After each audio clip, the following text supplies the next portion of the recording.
99 అడ్డా కార్యక్రమానికి స్వాగతం.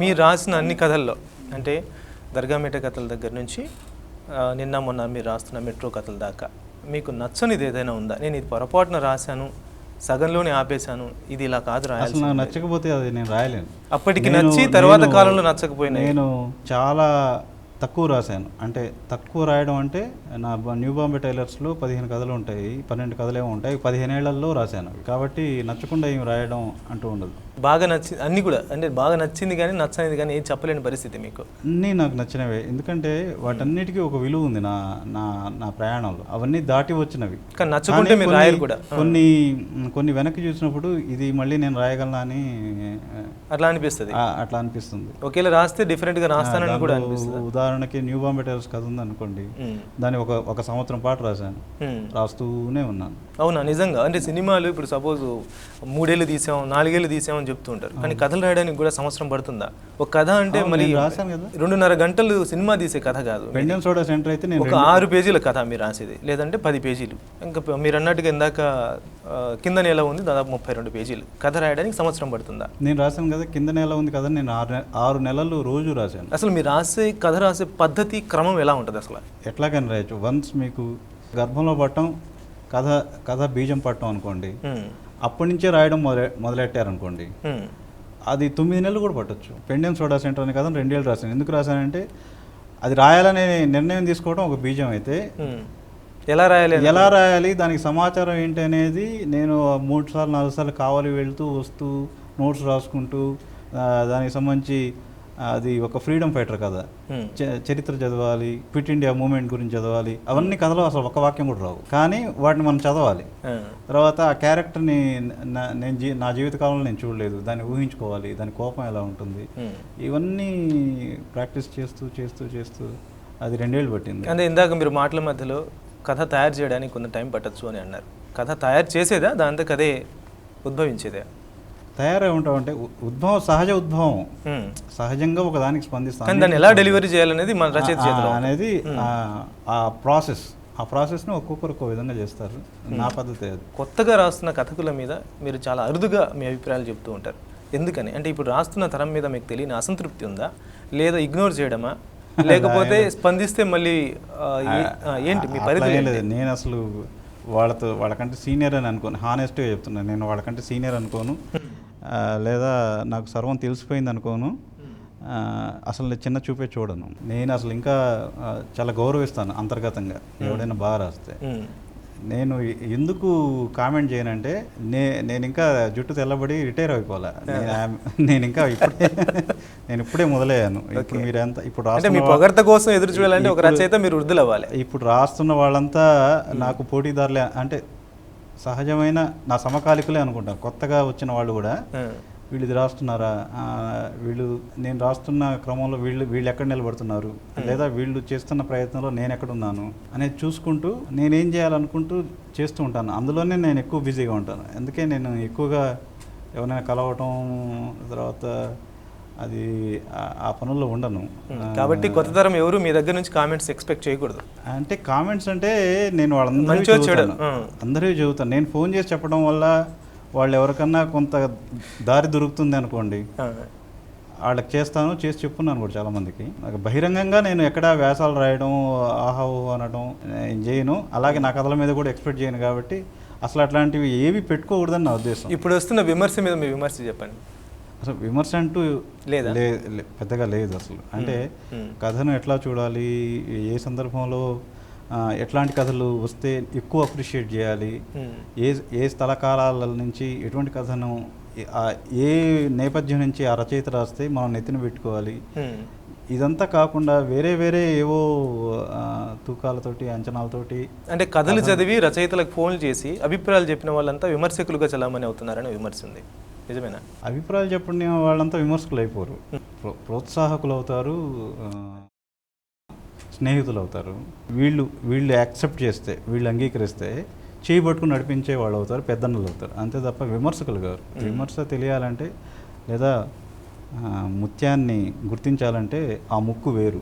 డమ్మీ ముక్కులు ఉన్నవాళ్ళు, తుమ్మితే ఊడే ముక్కులు ఉన్న వాళ్ళందరూ చెప్పే మాటల్ని మనం నమ్మి గోదాట్లో కాదు కదా ఏ దాంట్లోకి పోకూడదు కూడా. అంటే గత తరంలో ఉన్నవాళ్ళు విమర్శకులు కానీ ఇప్పుడున్న విమర్శకులు కానీ మీకు నచ్చిన విమర్శకులు ఎవరు? విమర్శకులు అంటూ అసలు మనకు ఎవరున్నారండి పెద్దగా విమర్శ అంటూ? నిజంగా ఈ విమర్శకుడు నా కథల గురించి ఏమైనా అంటాడేమో అని చూద్దాము అని అనిపించేంతగా అంటే మనకు ఉన్నారు, విమర్శలు కృషి చేశారు. తర్వాత ఈ ఉన్న వాతావరణం కలుషితం అయ్యే కొద్దీ మాట్లాడటం ఎందుకులే అని వీళ్ళు మాట్లాడేది ఏంటి అని రచయితలు, అది ఒక ఆరోగ్యకరమైన వాతావరణం లేకపోవడంతో ఇరుపక్షాల మధ్య ఒక దూరం ఉంది. అది కరెక్ట్ కాదు. అట్ ద సేమ్ టైం విమర్శకులు కూడా కొంత వాళ్ళకి తెలిసిన వాళ్ళు కథ చూసే పద్ధతి నుంచి పక్కకు జరిగి ఇంకో పద్ధతిలో కథను చూద్దాము అనే ఒక కొత్త ధోరణిలోకి వాళ్ళు కూడా రావాల్సిన అవసరం ఉంది. ఇప్పుడు మీరు ఒక ముస్లింగా కథా రచన మొదలుపెట్టారు. తొలి ప్రయత్నంలో ముస్లిం కథలే రాశారు. తర్వాత మెల్లగా అక్కడ నుంచి జనరల్ అంటే పెండెం సోడా సెంటర్, కిందని ఎలా ఉంది, ఇలాంటి కథల వైపు మళ్ళీ మొదలుపెట్టారు. ఇప్పుడు మెట్రో కథలు రాస్తున్నారు. అంటే ముస్లిం నుంచి వచ్చిన లైఫ్ అయిపోయిందా జీవితం? అక్కడ నుంచి స్పృశించాల్సిన విషయాలు ఇంకా ఏమీ లేవు అని అనుకుంటున్నారా? నేను ముస్లింలకు సంబంధించిన ఇష్యూస్ని నేను రాశాకే ఆ ఇష్యూస్ ఇంకా లోకానికి తెలిసాయి. ఉదాహరణకి జమీన్ అనే కథను నేను చాలా ముందే రాశాను, 98లో రాశాను. ముస్లింలకు దళిత బహుజనుల మధ్యకు ఒక ఘర్షణ చోటు చేసుకునే వాతావరణం, భూమికను బయట శక్తులు తయారు చేస్తున్నాయని నేను 1998లో రాశాను. అది తర్వాత ప్రూవ్ అయింది, ఆ ఘర్షణను నిరూపించడం అనేది. తర్వాత నేను ఢాకన్ కథ రాశాను. ఇన్నోసెంట్ బాయ్స్ని వాళ్ళకి సంబంధం లేని కారణాల రీత్యా కేసులు ఇరికించే హరాస్ చేయడం అనేది జరుగుతుంది అని నేను రాశాను. తర్వాత గెట్ పబ్లిష్డ్ రాశాను. ఒక వ్యక్తిని హింసించడం, ఒక మతం కారణంగా ఒక మొత్తం కుటుంబాన్ని హింసించడం, ఆ కుటుంబాన్ని హింస జరుగుతుంది అనే విషయం లోకానికి చెప్పే వాహిక లేని పరిస్థితి వస్తుందని రాశాను. ఇవాళ అదే జరుగుతుంది. అంటే మైనారిటీస్, ఏ మైనారిటీలైనా కానివ్వండి, వాళ్ళ మీద జరుగుతున్న పీడన ఏదైనా ప్రధాన ప్రసార మాధ్యమాల ద్వారా ప్రపంచానికి అసలు ఏమాత్రమూ అందడం లేదు. 99 అడ్డాలో ఇప్పుడు చిన్న బ్రేక్ తీసుకుందాం. ముస్లిం అనగానే తెలుగు రాదు. నేను తెలుగు ప్రాంతంలో ఉన్నాను, తెలుగు నా భాష. బయట సమాజంలో వివక్ష ఉందా లేదా? బ్రహ్మాండంగా ఉంది. వివక్ష ఉంటుంది, ఘర్షణ ఉంటుంది. అంటే సాహిత్య ప్రక్రియలు, కథ ఉంది, కవిత్వం ఉంది, వ్యాసం ఉంది, పద్యం ఉంది, ఇంకా చాలా రకాలుగా ఉన్నాయి. ఇవన్నీ కాకుండా ఒక కథనే మీరు పట్టుకున్నారు, ఎందుకని? ఊరికే మార్నింగ్ లేచి ఇంట్లో టీ పెట్టడం గురించి నేను 20 పేజీలు రాయగలను.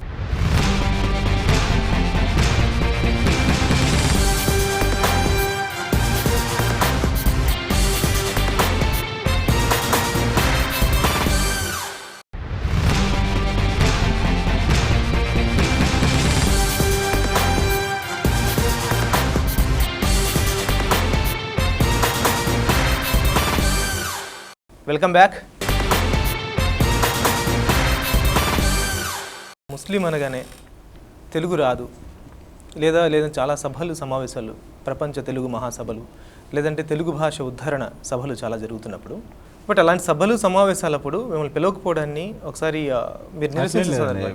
పిలవకపోవడానికి ప్రత్యేకమైన కారణాలు ఉంటాయని ఏమనుకోలేదు. గుడిలో ఏదైనా కార్యక్రమం జరిగినప్పుడు ఎలాగైతే ముస్లింలు గుర్తుకురారో, తెలుగు అనే కార్యక్రమాలు, భాష మీద జరిగే కార్యక్రమాలు జరుగుతున్నప్పుడు మైండ్ సెట్లో ఏముందంటే వేరే వాళ్ళు గుర్తుకు రాని విధమైన ఒక మైండ్ సెట్ ఉంది. నిజానికి ముస్లింలు అనే వాళ్ళకి భాష లేదు అనేది మొదటి ప్రాథమికమైన అవగాహన.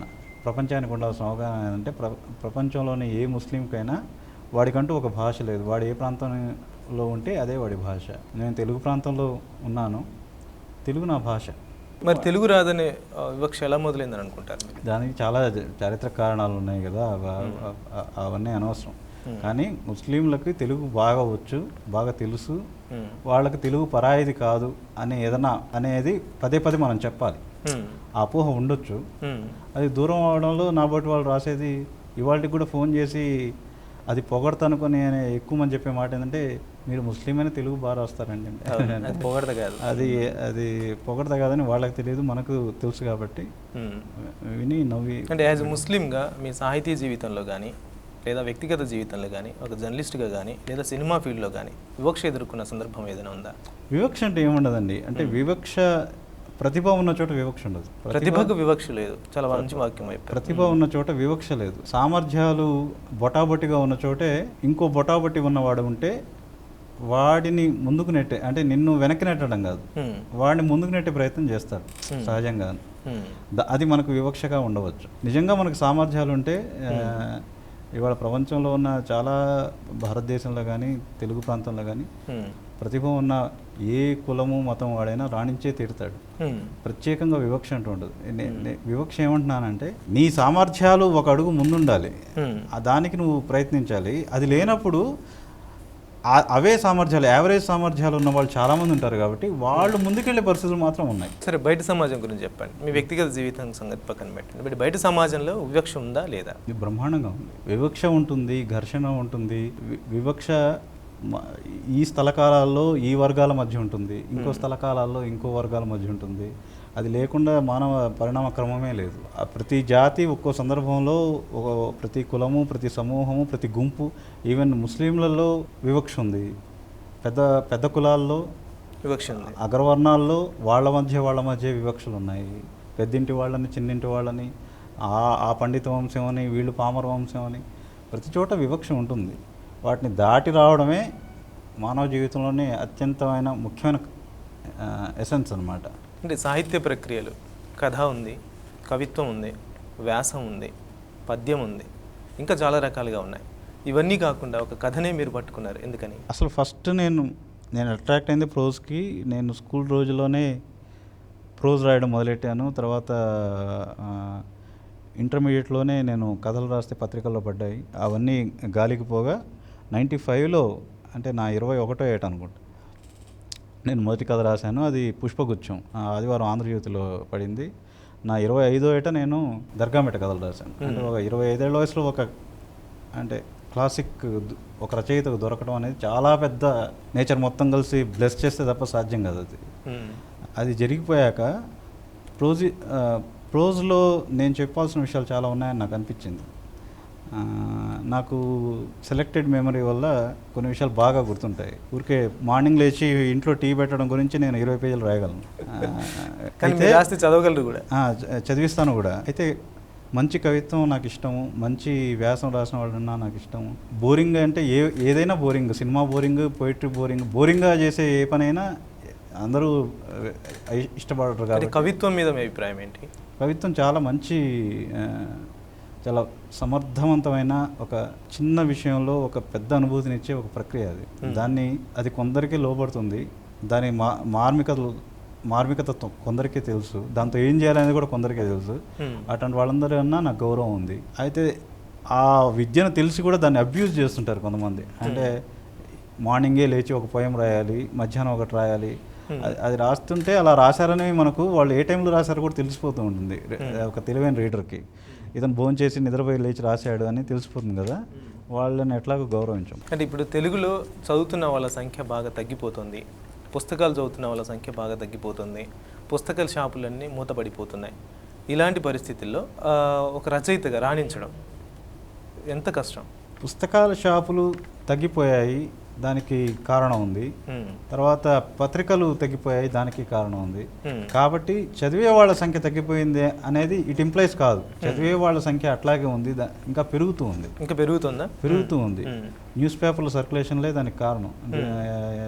అన్ని ప్రధానమైన న్యూస్ పేపర్ల సర్క్యులేషన్. తెలుగు చదివే వాళ్ళు బాగా తగ్గిపోతున్నారని అంటారు. అదే, తెలుగు చదివే వాళ్ళు తగ్గిపోతే ఇన్ని న్యూస్ పేపర్లకి ఇంత సర్క్యులేషన్ ఉండకూడదు. మనకు ఉన్నారు. అయితే సాహిత్యంగా ఇప్పుడు న్యూస్ పేపర్ ఎలాగైతే ఇంటింటికి చేరే ఒక నెట్వర్క్ మన ఉంటుందో, అలా ఒక పుస్తకం ప్రింట్ అయితే ఇంటింటికి చేరే నెట్వర్క్ మార్కెటింగ్ పద్ధతి మనకి లేదు. ఇంకా ఇన్నేళ్లు గడిచినా ఇంత పెద్ద తెలుగు రాష్ట్రాల్లో జిల్లాకు ముఖ్య పుస్తక కేంద్రం కూడా లేని ఒక దౌర్భాగ్యం మనకుంది. అటువంటప్పుడు పుస్తకం కొని చదవాలనుకున్న పాఠకుడు కూడా ఎక్కడ చదవాలి అనేది ఒక సమస్య ఉంది. వాడు ఎక్కడికి పోలే, పాఠకుడు ఉన్నాడు, వాడు ఇంకా కొత్తగా తయారవుతూ ఉన్నాడు. ఎందుకంటే నీకు ఏ మనిషి అయినా ఇష్టపడేది, తనకు తానుగా గర్వపడేది ఏంటంటే ఊహాశక్తిని. వాడు ఊహించుకునే ప్రపంచాన్ని వాడు ఇష్టపడతాడు. అది టీవీ ఇవ్వదు, నీకు పుస్తకం ఇస్తుంది. పారందుకొని పొలానికి బయలుదేరాడు సిద్ధప్ప అనే వాక్యాన్ని వాడు చదివి వాడు ఊహించుకునే పార వేరు, వాడు ఊహించుకునే సిద్ధప్ప వేరు, వాడు ఊహించుకునే పొలం వేరు. వాడికి ఒక క్రియేటివ్ స్ట్రెంగ్త్ మనం ఇస్తున్నాం, దాన్ని వాడు ఇష్టపడతాడు. వాడు దానికోసం పుస్తకాలు చదివితేనే అవుతుంది. అది టీవీ చూస్తే అక్కడ ఇమాజినేషన్ ఎండ్ అయిపోతుంది, పైగా బోర్. అది వాడు చూపించినంతసేపే మనం చూడాలి. కానీ వీడు సిద్ధప్ప దగ్గర ఆగి పొలానికి వెళ్ళాడా, ఈడేం చేయబోతుంటాడు, ఆగి మళ్ళీ చదువుకోవచ్చు. ఊహాశక్తిని పెంచుతుంది. మళ్ళీ చదువుకోవచ్చు. వాడు ఇష్టమైనంత సేపు ఇష్టమైనంత పద్ధతిలో వాడు విహరించవచ్చు. కాబట్టి వచనానికి కానీ సాహిత్యానికి కానీ ఢోకా లేదు. 99 అడ్డాలో ఇప్పుడు చిన్న బ్రేక్ తీసుకుందాం. చాలామంది రచయితలకి తానా నుంచి ఆహ్వానం వస్తూ ఉంటుంది. మొన్న కూడా ఎవరో అడిగారు, తానాకి మీరు వెళ్ళట్లేదా అంటే, అయ్యో చాలా రాయాల్సింది ఉంది. నేను అంటే సమాజంలో ఒక స్టేటస్లో ఉన్న వాళ్ళ ప్రశంస మిమ్మల్ని ఎక్కువ ఆనందాన్ని కలిగిస్తుందా? ఒక 400 పేజీల పుస్తకం, 100 కథలు ఒక చేతితో తిరగరాయడం అంటే దానికి చాలా శక్తి కావాలి.